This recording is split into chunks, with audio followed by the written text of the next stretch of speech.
गंगा नदी में बहती लाशों को देखकर ऐसा प्रतीत होता है जैसे कि किसी ने एक सुनियोजित तरीके से लोगों की हत्या शुरू कर दी है। हालांकि ऐसा कोई मामला नहीं है, लेकिन कोरोना के कारण अपनों ने ही अपनों की लाश को नदी में छोड़ दिया है। यह स्पष्ट अब तक नहीं हो पाया है कि ये लाशें कहां से आ रही हैं। एक तरफ जहां बिहार की गंगा नदी में लाशें बह रही हैं, तो बिहार सरकार उत्तर प्रदेश सरकार से जवाब तलब कर रही है। बीते दिनों बक्सर के गंगा घाटों पर सैकड़ों लाशें दिखी, जिसके बाद प्रशासन को बुलाया कर प्रशासन ने इन लाशों को दफन करने का इंतजाम किया, प्रबंध किया। लेकिन अब जो है उत्तर प्रदेश के बलिया में लाशें दिखी हैं। एक दो नहीं बल्कि 62 लाशें उत्तर प्रदेश के गंगा घाटों पर बलिया में दिखी हैं, जिसके बाद लोगों ने स्थानीय प्रशासन को सूचना दी। स्थानीय प्रशासन मौके पर पहुंची और गंगा के किनारे ही उनको दफन किया गया। अब जरा इस बात को समझिएगा कि आखिरकार ये लाशें किन राज्यों की हैं, क्योंकि दोनों राज्य सरकार जो है इस मामले पर अपनी अपनी चुप्पी इख्तियार किए हुए हैं।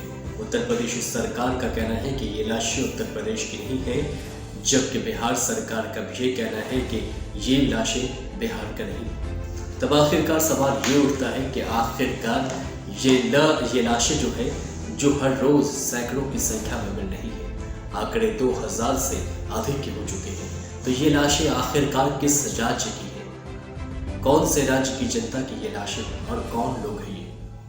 हालांकि ये जरूर कहा जा रहा है कि ये सभी लाशें कोरोना संक्रमित हैं। लोगों के पास मजबूरियां ऐसी हैं कि लोग अपनों के शव को गंगा नदी में बहा दे रहे हैं और हालात ये हो जा रहे हैं कि उनके शव को चील कौवे खा रहे हैं। लोगों को सूचना मिल रही है, जो लोग गंगा तट के किनारे गांव में बसते हैं, उनको जैसे ही खबर लग रही है, उसके बाद प्रशासन को सूचना दी जा रही है। प्रशासन पहुंच रहा है और शव को दफन करने का इंतजाम किया जा रहा है, लेकिन जिम्मेदारी कोई ले नहीं रहा है। हर बार जांच की बात कही जा रही है। इन लाशों को लेकर के राहुल गांधी ने भी प्रधानमंत्री नरेंद्र मोदी पर तंज कसा है और कहा है कि गुलाबी चश्मा उतारिए, और ये भी कहा है कि अस्पतालों में लंबी लाइन लग रही है, तो गंगा घाटों पर लाशें दिख रही है, गंगा में शव को बहा दिया जा रहा है। कहाँ है प्रधानमंत्री, आप कुछ क्यों नहीं करते?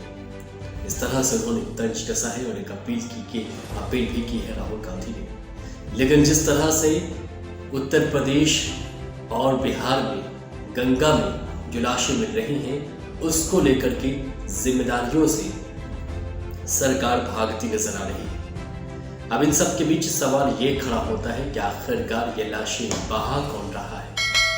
अगर कोई लाशें बहा रहा है तो क्या इसकी जानकारी प्रशासन को नहीं है?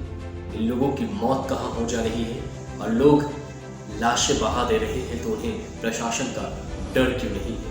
ऐसी कौन सी मजबूरी इन लोगों के पास आ जा रही है कि ये लोग लाशें गंगा में बहा रहे हैं? इतना भी इंतजाम नहीं कर रहे हैं कि इनको जला करके इनका अंतिम संस्कार किया जाए। जो तरीका है उस तरीके से अंतिम संस्कार किया जाए, लेकिन ऐसा भी ये लोग नहीं कर रहे हैं। कहीं कहीं पर इन बातों का भी जिक्र मिल रहा है कि ये जो लाशें हैं, इनके अपने परिजन बहा रहे हैं। इनके पास मजबूरी जो है वो पैसों को लेकर के भी मजबूरी है, क्योंकि शमशान घाट तक पहुंचाने के लिए, अंतिम संस्कार करने के लिए मोटी रकम वसूली जा रही है। उनके पास वो पैसे नहीं, इसलिए मजबूरी में आकर के ये लाशें बहा दे रहे हैं। गंगा जो कि पवित्र नदी है, और यहाँ पर लाशों को बहा देना,